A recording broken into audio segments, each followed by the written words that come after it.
سورۃ الروم قرآن پاک کی 30ویں سورت ہے جو مکہ مکرمہ میں نازل ہوئی۔ اس سورت میں اللہ کی قدرت، قیامت کی نشانیاں اور ایمان والوں کے لیے خوشخبریاں بیان کی گئی ہیں۔ اہم نکات: پہلا، رومیوں کی شکست اور بعد میں جیت۔ اس وقت دو بڑی طاقتیں تھیں، رومی عیسائی اور فارسی مجوسی۔ فارسیوں نے رومیوں کو شکست دے دی تو مکہ کے کفار بہت خوش ہوئے کیونکہ وہ بھی بت پرست تھے۔ اللہ نے فرمایا کہ چند سالوں میں روم دوبارہ جیت جائے گا، اور ایسا ہی ہوا۔ اس سے ثابت ہوا کہ دنیا کی طاقت اللہ کے حکم سے آتی اور جاتی ہے۔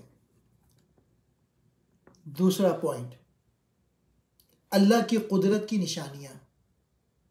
اللہ فرماتے ہیں کہ زمین و آسمان کا نظام، دن اور رات کا بدلنا، انسان کا پیدا ہونا، بارش کا برسنا اور زمین سے سبزہ اگنا سب اللہ کی قدرت کی نشانیاں ہیں۔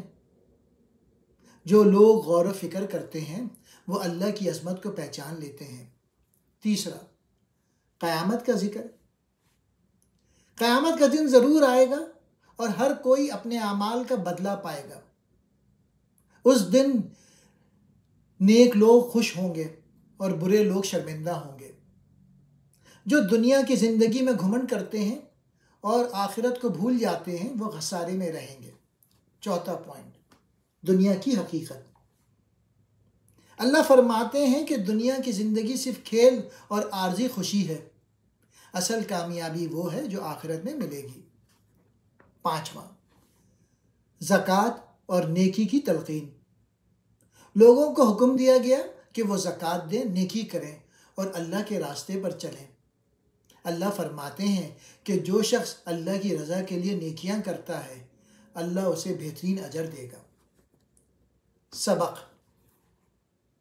دنیا کی طاقت اور حکومتیں بدلتی رہتی ہیں مگر اللہ ہمیشہ غالب ہے۔ اللہ کی قدرت کی نشانیاں ہر جگہ موجود ہیں، بس غور کرنے کی ضرورت ہے۔ قیامت ضرور آئے گی اور ہر شخص کو اس دن کی تیاری کرنی چاہیے۔